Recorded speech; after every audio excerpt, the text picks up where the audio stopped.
Shalom anak-anak ibu sekalian, gimana nih kabarnya kalian? Ibu harap selalu dalam keadaan baik ya. Nah, kini tiba saatnya kita untuk belajar agama Kristen kembali.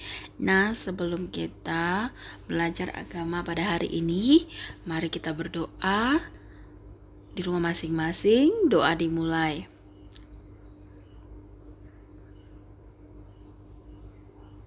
Amin, doa selesai. Nah, anak-anak ibu, di bab 2 ini kita akan membahas mengenai Allah menyelamatkan di dalam dan melalui Yesus Kristus. Nah, sumber dari kita yaitu dari Alkitab tentunya, yaitu Yohanes 3 ayat 16, pasti kalian tahu kan isinya. Kemudian Lukas 2 ayat 11, 1 Petrus 2 ayat 9. Nah, kalian nanti boleh membacanya di rumah. Nah, anak-anak ibu yang terkasih, materi pertama kita di bagian A itu adalah Allah mengorbankan Yesus Kristus. Nah, dalam sejarah iman umat Kristen, Allah selalu menunjukkan perhatian dan kepedulian kepada manusia sekalipun manusia telah jatuh ke dalam dosa. Itu yang pertama. Kemudian yang kedua, Allah berinisiatif datang dan menghampiri manusia. Manusia tidak dapat menyelamatkan dirinya sendiri, tetapi manusia membutuhkan penyelamat. Penyelamatnya itu seorang yang suci dan dapat menembus dosa manusia. Nah, yang ketiga ini, hanya siapa yang tidak berdosa dan menjadi teladan kita, siapa yang tahu? Iya, Yesus. Hanya Yesus satu-satunya yang memenuhi syarat. Untuk itu, maka Allah merelakan putra tunggalnya untuk menebus dosa manusia. Nah, Allah mengorbankan Yesus itu karena kasih-Nya yang begitu besar kepada manusia.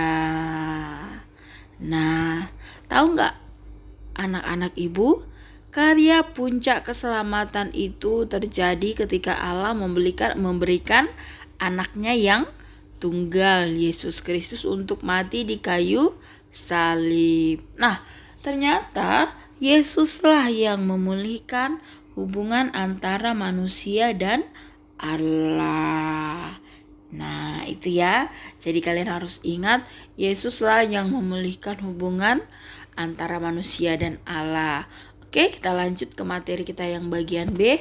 Kenapa harus di dalam Yesus? Kenapa ya harus di dalam Yesus? Memang tidak bisa di dalam tokoh-tokoh Alkitab atau dari murid-murid Yesus. Nah, kita akan membahasnya di sini. Mengapa harus di dalam Yesus? Yang pertama jawabannya itu adalah karena keselamatan manusia tidak terlepas dari janji Allah dalam perjanjian lama yang terus berkesinambungan dalam perjanjian baru. Nah, jadi keselamatan manusia tadi sudah dinubuatkan di dalam perjanjian lama. Nah, itu berhubungan dengan perjanjian baru yang kita pahami sekarang. Kemudian yang kedua, perjanjian baru merupakan penggenapan nubuat-nubuat tentang Mesias dan memberitakan kelahiran, pelayanan, kematian, dan kebangkitannya. Nah, di perjanjian barulah itu dijelaskan penggenapan nubuat, yaitu di situ Yesus lahir, bagaimana pelayanannya, bagaimana kematiannya, dan kebangkitannya. Nubuat, apa itu nubuat? Nubuat adalah wahyu yang diturunkan kepada nabi. Wahyu yang ditunjukkan Allah hanya kepada para nabi dan rasul. Nubuat dapat disampaikan lewat apa? Lewat mimpi, kejadian di masa yang akan datang, dan lain-lain. Biasanya orang yang menerima nubuat itu adalah orang yang memiliki hubungan yang sangat dekat dengan Tuhan Allah. Jadi tidak sembarangan orang untuk diberikan nubuat. Nah, kemudian yang keempat, nubuat disampaikan oleh seorang nabi. Nabi dalam perjanjian lama adalah seseorang yang dipanggil oleh Allah untuk mengabarkan firman-Nya. Firman-Nya dapat disampaikan melalui penglihatan Mesias yang disuarakan terus-menerus. Nah, ini tadi yang Ibu katakan ya, kalau nubuat itu disampaikan oleh seorang nabi. Iya. Kemudian yang kelima, nubuatan itu tergenapi di dalam Yesus Kristus. Nah, Yesus Kristus yang dijanjikan di dalam Perjanjian Lama ternyata dinubuatkan itu semua oleh nabi yang akan terjadi di dalam Perjanjian Baru. Nah, hal tersebut ada di dalam diri Yesus Kristus. Oke, yang berikutnya, Yesus memiliki peran sentral dalam kehidupan iman Kristen. Ya, mulai kehidupan, karya, dan pelayanannya menjadi sumber teladan dan inspirasi. Ya, Yesuslah yang memiliki peran sentral dalam kehidupan iman Kristen. Karena melalui Yesuslah hubungan manusia dengan Allah itu menjadi lebih dapat baik gitu dia kan. Kemudian, nah kita sekarang akan melihat ada beberapa kesaksian Alkitab tentang pribadi Yesus. Nah, yang pertama itu Yesus itu adalah Mesias, artinya yang diurapi. Kita bisa lihat di dalam Mika 5 ayat 1. Nah, Nabi Mika mengatakan kalau Yesus itu adalah Mesias atau disebut juga juru selamat. Nah, peran Mesias bagi kekristenan adalah menyelamatkan umatnya dari segala bentuk penderitaan akibat dosa. Nah, keselamatan itu hanya dari Yesus ya anak-anak. Ya, kemudian yang kedua, Immanuel. Nubuat Nabi Yesaya ini memberikan semangat dan harapan bahwa Allah mempunyai rencana turun ke dunia untuk menyelamatkan orang-orang berdosa. Immanuel artinya Allah menyertai kita. Iya. Oke, nah orang yang percaya yang menerima Kristus sebagai Tuhan dalam hidupnya akan diselamatkan. Betul. Mengapa harus di dalam Yesus? Karena pengampunan dan keselamatan hanya ada di dalam Kristus. Iya, seperti yang Ibu katakan tadi ya, hanya di dalam Yesuslah. Karena Yesus tadi memiliki kasih yang sangat besar sehingga dia mau disalibkan. Karena Yesus juga memiliki pengampunan dan keselamatan itu hanya ada di dalam Kristus. Oke anak-anak Ibu sekalian, sudah paham ya mengenai hal yang bagaimana kita tadi untuk memahami Yesus tersebut, kenapa keselamatan di dalam Yesus. Nah, di bagian C kita akan mempelajari karya keselamatan oleh Yesus Kristus. Nah, apa itu karya? Karya adalah hasil pekerjaan. Apa itu keselamatan? Keselamatan adalah keadaan yang penuh dengan kesejahteraan dan kebahagiaan. Nah, maka karya keselamatan oleh Yesus Kristus memiliki pengertian sebagai segala bentuk, ucapan, tindakan, dan karya yang dilakukan Yesus Kristus guna membawa umat manusia hidup dalam kesejahteraan dan kebahagiaan. Iya. Nah, karya keselamatan yang diberikan oleh Yesus tadi adalah memiliki arti, ucapan, tindakan, dan karya yang dilakukan itu membuat umat manusia itu hidup dalam kesejahteraan dan kebahagiaan. Nah, anak-anak Ibu sekalian yang ada di rumah, tahu tidak kalian karya Yesus Kristus selama berada di dunia dilakukan melalui apa? Iya, yang pertama itu melalui pengajaran. Pengajarannya yaitu khotbah dan perumpamaan. Khotbah itu apa?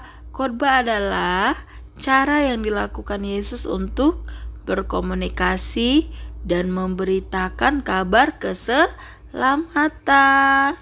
Nah, Yesus memberikan pemahaman baru atas hukum-hukum yang berlaku. hukum kasih dan hukum dalam perjanjian lama.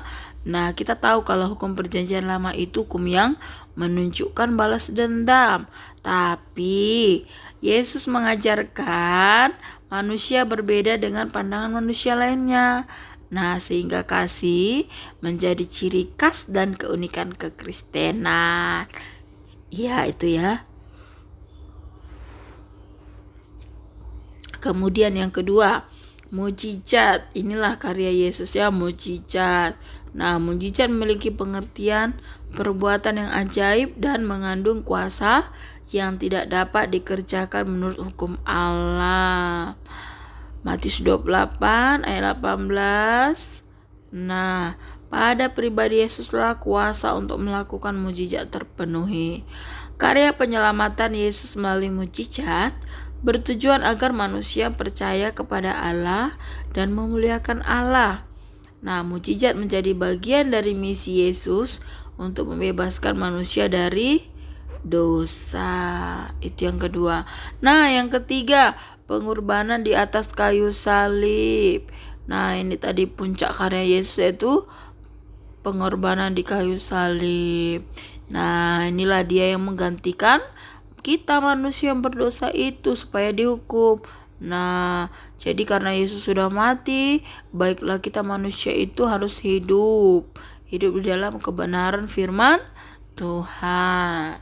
Nah, kemudian pengorbanan di atas kayu salib tadi berujung kepada kebangkitan pada hari yang ketiga.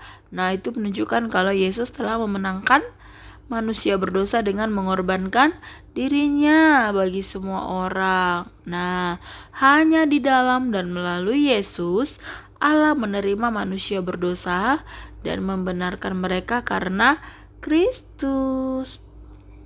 Nah, yang keempat, tujuan penyelamatan dalam Yesus Kristus. Apa sih tujuan penyelamatan dalam Yesus Kristus? Tujuannya adalah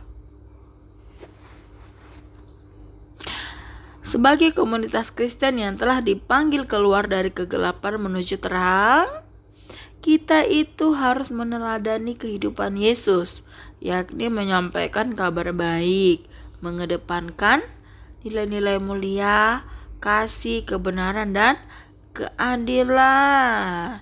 Sehingga pengorbanan Yesus tadi benar-benar berhasil karena kita telah diajak keluar menuju terang atau eklesia.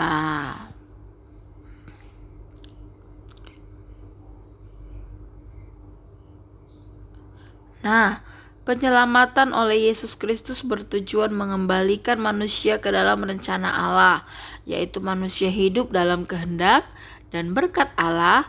Allah juga bertujuan menyatakan kasih-Nya yang lebih besar dari apapun, bahwa kehinaan dosa manusia tidak dapat melunturkan sedikit pun kasih Allah yang dalam kepada manusia.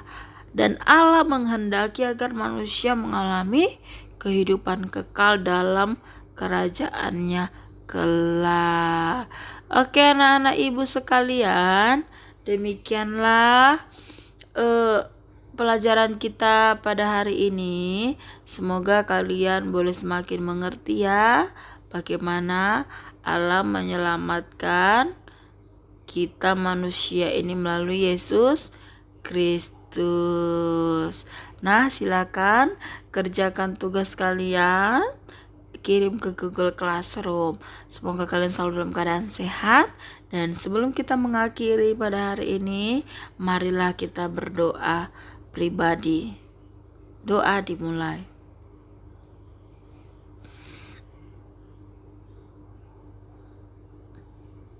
Doa selesai.